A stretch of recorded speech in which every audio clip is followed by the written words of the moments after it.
Dialogando con el padre Raúl Sánchez. Bueno, se presume que un canal católico siempre debe tener una voz de esperanza.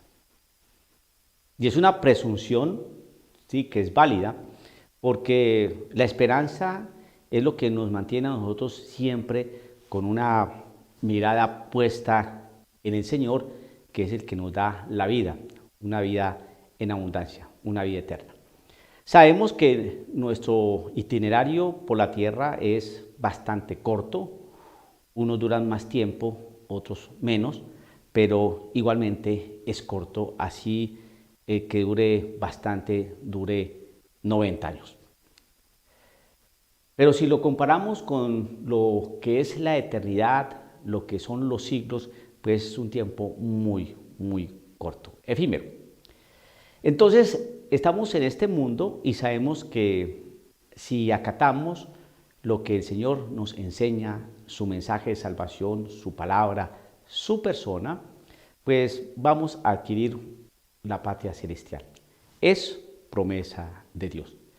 Entonces, nuestro deber pues es animar a las personas a que trabajen y trabajemos todos mancomunadamente, ¿no? Con esa corresponsabilidad, ¿no? Que invita el amor de Dios y la caridad de Dios hacia los hermanos, de trabajar por un mundo mejor y hacer que este mundo sea más llevadero, ¿no? Que podamos manejar mejor las cosas aquí para alcanzar nuestro destino final y eterno. Bueno, pero también un canal católico se presume que tiene que anunciar la verdad de Cristo, ¿no? Y anunciarla con caridad, ¿no? Con amor, con delicadeza, pero siempre diciendo la verdad. Si me hicieron una pregunta, no, es que me hicieron una pregunta, bueno, ¿esto a dónde nos va a llevar? Así como está la iglesia, ¿esto se va a componer o no se va a componer? ¿Esto vamos a tener un tiempo de respiro? ¿Cómo va a ser esto? Es una pregunta válida, una pregunta legítima, pues cuando uno ve las atmósferas tan densas e irrespirables. Bueno, como sacerdote, pues yo qué puedo decir. Esto no se va a mejorar. Así como a la iglesia y como está el mundo, esto no se va a mejorar. No. Nuestra iglesia no va ¿a qué? A cambiar. Va a ir de mal en peor. Ustedes saben que mi canal no es un canal que anuncie catástrofes, ni yo soy profeta de calamidades, porque yo aquí no anuncio tsunamis o que se va a caer un edificio o que la Virgen me dijo que se va a inundar el estado de Oklahoma, una de esas cosas, pues, esas cosas yo no sé.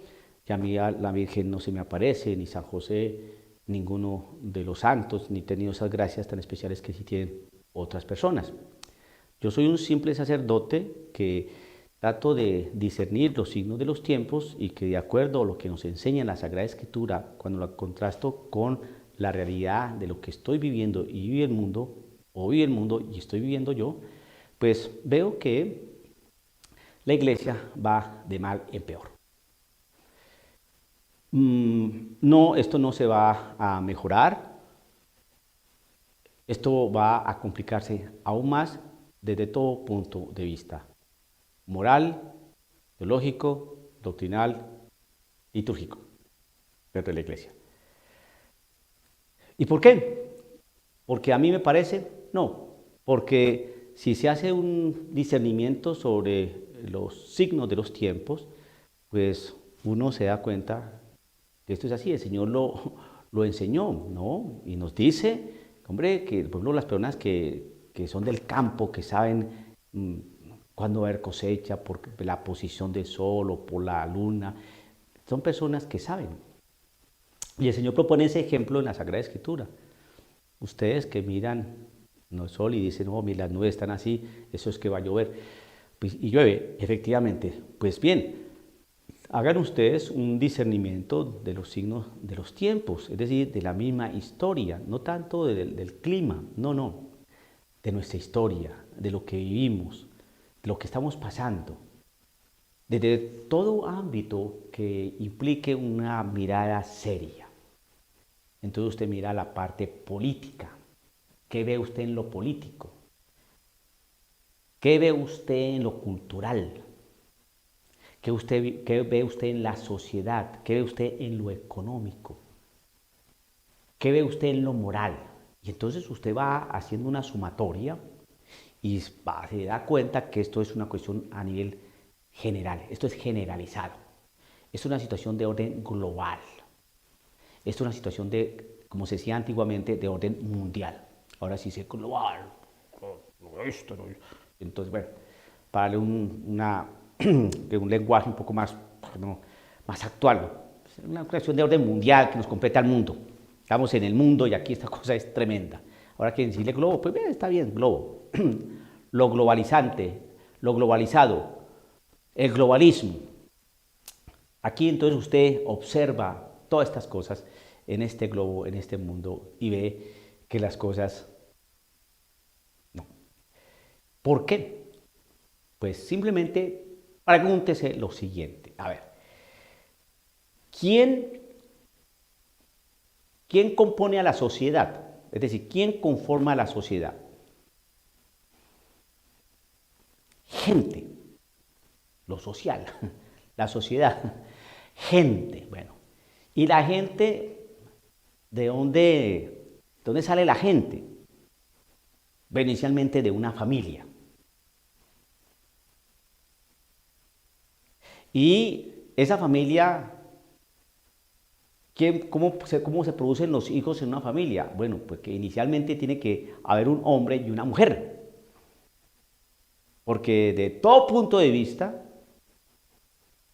desde todo punto de vista que usted quiera, dos hombres no producen gente, ni dos mujeres tampoco. Entonces se entiende que las familias están conformadas inicialmente por varón y mujer. De ahí viene la gente. Pues bien, entonces cuando uno ve que la sociedad está compuesta por gente y la gente nace o aparece es por la familia de un principio es el hombre y la mujer, ahí empieza la familia. Pues vienen los hijos y la familia se va integrando, se va conformando, se va consolidando. Pero inicialmente la familia empieza con hombre y mujer. Bien. Entonces, esa familia ha venido caminando a lo largo de los siglos, esas familias, ¿no? Y esas familias van creciendo y se van instalando. Al principio eran nómadas, ¿no? Después se fueron, adquiriendo que una manera de vivir sedentaria, ¿no? Se establecieron, empezaron a cultivar, ya no cazaban, ¿no? Sino que empezaron a cultivar, empezaron a descubrir una serie de cosas, descubrieron el fuego, pudieron construir elementos, ¿no? Para fabricar cosas con sus manos y así, poco a poco, pues el ser humano fue avanzando y haciendo ejercicio y uso de su inteligencia. Bien. ¿Pero qué le dio estabilidad y orden a la sociedad? Una moral. Una moral. Una moral donde se decía no matar, no robar, no mentir, no desear la mujer del prójimo, no tener relaciones sexuales indebidas, honrar al padre y a la madre. Todo eso son cuestiones de orden moral. Y la gente con buena base moral va construyendo realidades igualmente con buena base moral. Cuando se consolidan las empresas y los dueños de estas empresas empezaron a explotar a los trabajadores, incluso a los niños, con largas horas de trabajo, unas condiciones laborales inapropiadas, inadecuadas, un salario irrisorio, pues, ¿qué pasó allí? Injusticia, un desorden moral, una no equidad. ¿no? Aparecen los sindicatos, aparece una mejor repartición y una mejor y una justicia en la parte laboral, por ejemplo, que estoy tomando. Entonces, seguridad social, seguridad en elementos de trabajo, seguridad laboral, un salario apropiado, unas vacaciones. Entonces, ¿por qué? Porque existe una base para el hombre. Pero esas bases morales para el hombre, las bases morales para el hombre, son sacadas ¿de dónde? ¿De dónde sale esa moral? No puede existir moral sin Dios. La moral no sale del hombre. La moral sale de Dios. Sin Dios no hay moral. Por eso, ¿qué es lo que está sucediendo hoy en día? Que están quitando lo moral, es decir, están sacando a Dios. Entonces, al sacar a Dios, entra cualquier cosa, lo inmoral. Entonces, por eso usted está viendo, ¿no? Y se está trabajando por eso, para que existan otro tipo de familias. La familia no convencional, la familia no tradicional. Hoy como que existe un pequeño escozor a lo tradicional, no sé por qué. Pues 2 más 2, 4. Multiplique y saque resultados. ¿Por qué no a lo tradicional? Ahora se nos habla de familias uniparentales, ahora se habla de familias no convencionales, de familias no tradicionales, pero al fin y al cabo se aman, se quieren y ahí están. Esas familias que tienen como esa base no moral, no tradicional, sino más bien muy novedosa, pues está trayendo unos problemas enormes a la sociedad. Porque la familia es el núcleo de toda sociedad. Y donde no hay papá ni mamá, sino hay otro tipo, ¿no?, de personas que generen hijos, no sé cómo, o tengan hijos, no sé cómo, o eduquen hijos, no sé cómo, pues puede generarse una serie de cosas, no sé cómo. Entonces, al no haber moral, ¿qué hay? Pues no hay Dios, que es el que propone lo moral. Al no estar Dios, que es el que propone lo moral, pues va a haber otros orígenes u otros principios que sostengan a la sociedad. Entonces, por eso usted observa hoy que se trabaja por la interrupción, que se trabaja por las mujeres en un sentido prácticamente errado, que se trabaja por estas ideologías G, que se trabaja ¿por los qué? Por los lobbies y todas estas personas que prefieren el mismo sexo, y todo eso se está trabajando. Y se está trabajando por lograr la pedofilia en los congresos, se está trabajando porque se legalice la zoofilia en otras partes, ¿no? Y todo eso se está trabajando y se está metiendo desde en los lugares donde se aprenden cosas, en los colegios, en las escuelas.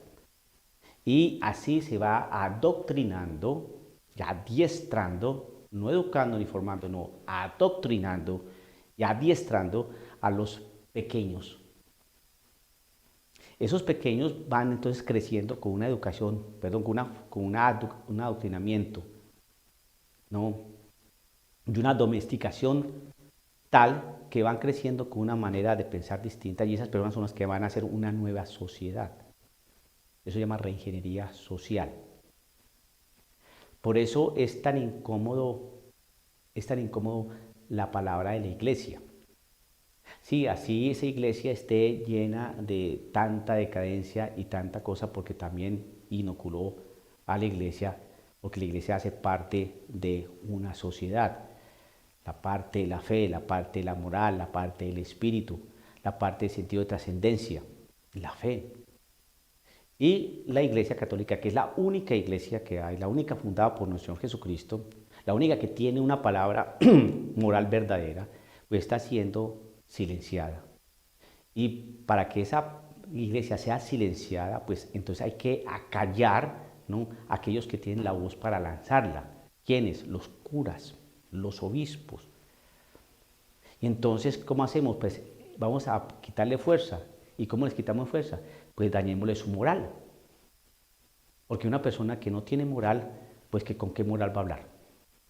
¿Con qué autoridad moral va a hablar? Un papá borracho alcohólico que lleva así cosa de 25 años, no le puede decir a su hijo de 15 años no beba. Pues ¿cómo? No tiene autoridad moral para eso. Entonces, al restarle autoridad moral a la iglesia, pues queda con una vocecilla muy, muy débil. Y ya la sociedad no le está poniendo atención. La sociedad está cansada, agotada. Entonces usted observa eso. No hay que ser profeta de calamidades, sino simplemente observar lo que pasa en las escuelas, en las universidades, que están enseñando, cómo se visten los muchachos, qué están comiendo los muchachos, a dónde van los muchachos a divertirse, qué es lo que les gusta leer, qué es lo que les gusta ver, si leen, qué tipo de relaciones tienen, se están casando, no se están casando, están teniendo hijos, están abortando los hijos, están utilizando métodos anticonceptivos artificiales para evitar los hijos, ¿no? ¿Qué relación tienen con sus padres? ¿Tienen una buena comunicación? Todo ese tipo de cosas. Están yendo a la iglesia. Entonces, cuando usted observa, por ejemplo, de la primavera de la iglesia, que se pretendía que después del Concilio Vaticano II, pues todo iba a ser esplendoroso, pues los templos iban a estar abarrotados de jóvenes, de muchachos, las vocaciones iban a incrementarse de una manera impresionante, toda la realidad ecuménica y ese diálogo entre los cristianos no católicos con los católicos, eso se iba a desarrollar muy bien y íbamos a estar unidos y las iglesias protestantes iban a desaparecer. Todo eso se quedó en sueños, porque el invierno crudo, frío y pavoroso nos está carcomiendo los huesos. Seminarios solos, casas de conventos de mujeres solas, sacerdotes pedofílicos y homosexuales en cantidades, putrefacción en la iglesia y en el clero en cantidades, vaciamiento de contenido doctrinal impresionante. ¿La gente está yendo a la iglesia? No. ¿Los jóvenes están yendo a la iglesia? No. ¿Los jóvenes saben de doctrina? No. Simplemente observar. Entonces, ¿cómo va a ser la iglesia o cómo nos va a ir? Pues no nos va a ir nada bien. La persecución está iniciando. El vaciamiento de contenido de la doctrina está siendo impresionantemente trabajado. Le están vaciando de su valor doctrinal para poner otro contenido doctrinal. ¿Quién hace eso? Los curas.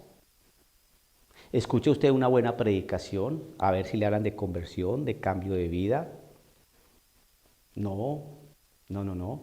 A ver si le hablan del demonio, de los novísimos, del fuego eterno, la condenación eterna. No. Pero tampoco le hablan de la otra vida, de la vida eterna tampoco. ¿Le hablan de qué? De algo que puede tener algo de verdad, pero está mal propuesto, entonces queda como una falacia. Todo es misericordia. Todo es misericordia. Nos encontraremos allá arriba, todos nos encontraremos allá arriba. Y eso no lo dice la palabra del Señor. El Señor sí lo que dice, no todos entrarán en el reino de los cielos. No todo el que me diga, Señor, Señor, entrará en el reino de los cielos, sino aquel que hace la voluntad de mi Padre. Y pregunto yo, ¿cuál es el camino para llegar al Padre? Cristo Jesús. Yo soy el único camino para llegar al Padre. Si no nos hablan de Cristo Jesús, ¿cómo vamos a hacer la voluntad del Padre? Y si Cristo Jesús es el único camino para llegar al Padre, ¿cuál Padre? El Padre de todos, ¿no? De todos. Cuando se habla de todos, musulmanes, budistas, ateos, satánicos, todos porque no se puede excluir a nadie. El único camino para llegar a ese Padre, al Padre de todos, es Cristo Jesús. Pero no se nos está hablando de Cristo Jesús. No se nos está hablando de su moral. No se nos está hablando de su palabra. No se nos está hablando de Él. Si nos está desvirtuando lo que Él, Cristo Jesús, nos enseña. Un claro ejemplo es todo aquel que se casa, se divorcia y se vuelve a casar, comete adulterio. Hoy usted mire qué nos hablan respecto a eso. Y usted está viendo allí unos tejemanejes, la cosa más espantosa. Quitemos a Cristo Jesús. Incomoda. Entonces, como están quitando a Cristo, que están quitando a Cristo Jesús, que incomoda hoy en esta sociedad y en esta iglesia, pues entonces los tiempos que vienen no son nada halagüeños. ¿Ven? Yo no tengo que esperar que la Santísima Virgen se me revele o que un ángel se me aparezca o que no, es simplemente hacer un discernimiento como nuestro Señor Jesucristo nos enseñó. Disciernan los signos de los tiempos. La revelación pública que está contenida en la Sagrada Tradición y en la Sagrada Escritura nos manifiesta cómo debemos hacer ese discernimiento. Ahora, que esta gente que ha recibido esas gracias de ser videntes, de escuchar voces y tener contacto con la Virgen o con un santo, etcétera, pues son favorecidos y han tenido esa gracia, ¿no? Pero la gran mayoría de los seres mortales, así como este servidor, pues simplemente hace lo que el Señor Jesucristo nos enseña a hacer. Analicen los signos de los tiempos, disciernan su historia, miren lo que está pasando y saquen conclusiones. No es nada halagüeño lo que le viene a la iglesia, ni a usted ni a mí, que somos bautizados y que hacemos parte del cuerpo de Cristo. Pero eso no quiere decir que no tengamos siempre esa esperanza y esa luz, ¿no? Porque nosotros somos la luz y la sal de la tierra. Y mientras tengamos eso, donde estemos vamos a dar sabor y donde estemos vamos a iluminar. Nunca se le olvide eso. Ahí está la esperanza. Dialogando con el Padre Raúl Sánchez.